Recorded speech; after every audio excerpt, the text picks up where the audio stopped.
Alright everyone, so I've already showed you how to remove the lug nuts, how to remove the tire, and right now what I'm going to do is I'm going to go ahead and show you how to change your brakes. If you're only going to do brake pads, it's pretty simple. You're going to need a ratchet, you're going to need a size 14, some cars do 12 depending on the make and model. This one uses a 14 millimeters. So I'm going to go ahead and just show you. The caliper has two bolts. It has one on the top, one on the bottom.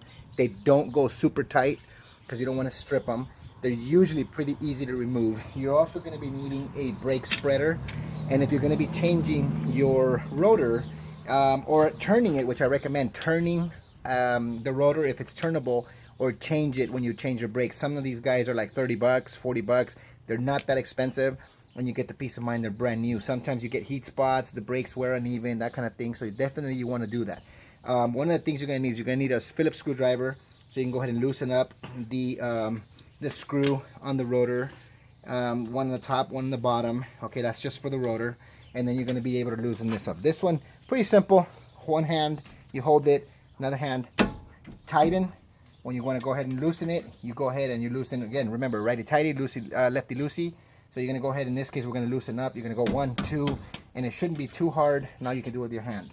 The one on the bottom, again, you prepare it, hold it, and then loosen it up. You go ahead and take these two bolts out, and then your caliper is going to slide right out. If you're just doing a brake job, your brakes wore down, sometimes the metal, metal to metal, this one should easily come off. If it's not, then you could use even your screwdriver, go in here, just kind of wedge it out, and then you can take this caliper out. Caliper is going to need to be closed.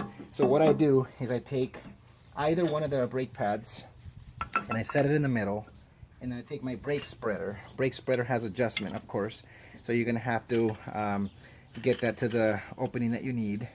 Slide it right underneath, and then just turn. Hold it in place. You want to turn. And of course, you want to inspect the rubber. You want to inspect how dirty it is. In this case, the rubber is really good. I changed them not too long ago, so I can go ahead and just turn that down. It'll come down. It'll just start closing its way down, and you'll feel it smooth, and then as it comes to the end, it's just going to tighten like you would a regular screw. You're going to feel it hard as you tighten it up. So that's coming in. You can see it going in. What I'll do right now is adjust this one, because this one's actually has that sensor, so I wanted to get that out of the way. And then just a few more turns. It looks like that's as far as it's going to go now. So very good. We'll take that off. It's already closed, and then we'll set that aside.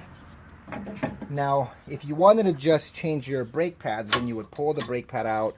You take your new brake pad, you slide it in, and they have grooves. So you want to go ahead and move to the groove. You wanted to just do that. The ones that I get are the cmax, or the top line that they use or they sell at AutoZone. And so what that does is it actually allows for the hardware to be included as well. And so when you include the hardware, it's actually a nice thing, because you can replace the clips, and you can replace them and be able to do that as well. Let me go ahead and tighten up this thing and loosen it up. All right, there we go. And so what I do is I take this off. I always take these clips off, metal clips. The metal clips that I'm talking about, let me grab one so you can see. They already come with the brake pad.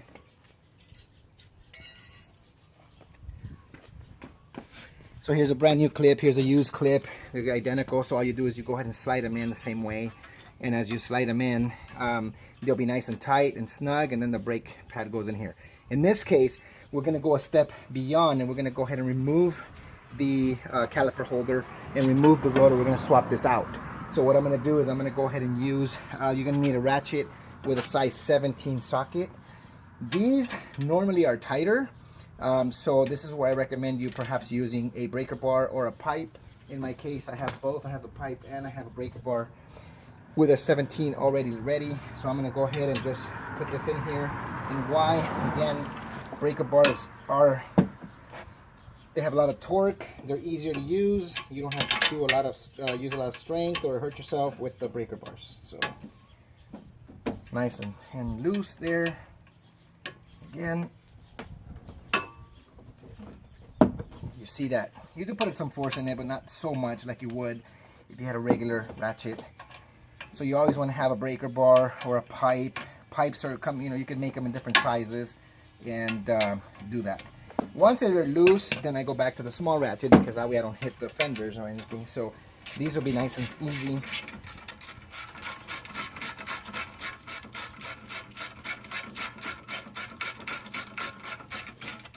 Make sure camera is recording here the way you're supposed to.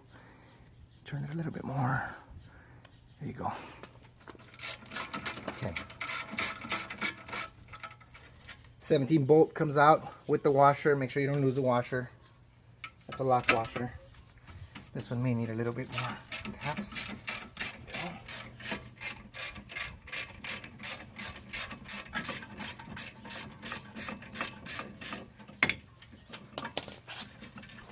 So 2 bolts, one on the top, one on the bottom. This caliper holder will come off, set it aside, and then you're going to take your Phillips screwdriver. You take the 2 screws out, and that way your caliper is loose, ready to, I mean not your caliper, your rotor is loose, ready to go. So there's your rotor, comes right off. And in this case, it could have possibly used a turning.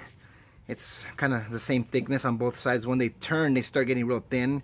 But again, sometimes they produce heat spots and that kind of things. And at 30 bucks, I'm not going to sweat it. I'm just going to go ahead and replace it with a brand new one.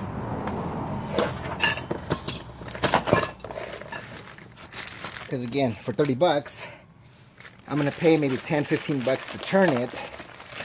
So for another 15 bucks, I can have a brand new one and know for sure, especially if you do a lot of freeway miles, then you know you'll be safe. So you screw, you line that up with the hole that has a screw.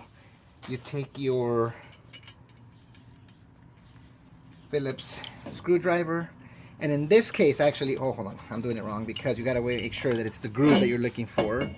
You want to make sure that the pattern, the shape of the screw, fits with the shape of the rotor. So then you'll tighten that in.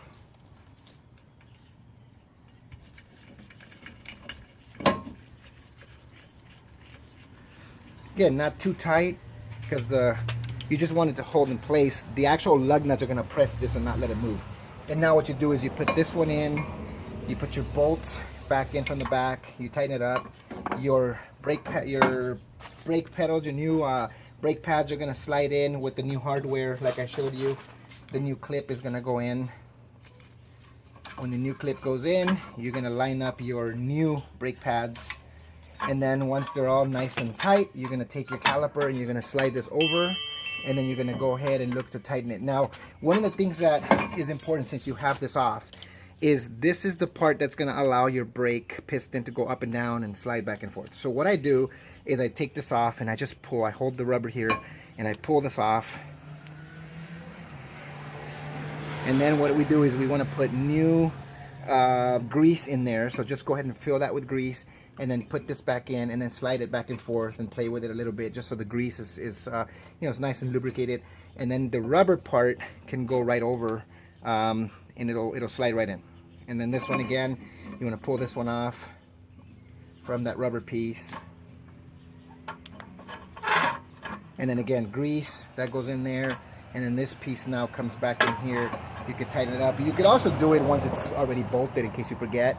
You could do that. But that's a simple part to be able to build your brakes. I'm going to go ahead and continue a little bit further. I'm going to stop this video and then continue with a new video and go to part B. Because what I'm going to do is I'm going to go ahead and remove the center lock, this nut here. That's the axle nut. And I'm going to go ahead and remove that because I'm actually going to pull the axle out, and I'm going to change the output shaft seal in the transmission. So I'm going to stop this one and then start a new video to show you the next step to go further into that. Okay, we'll be right back.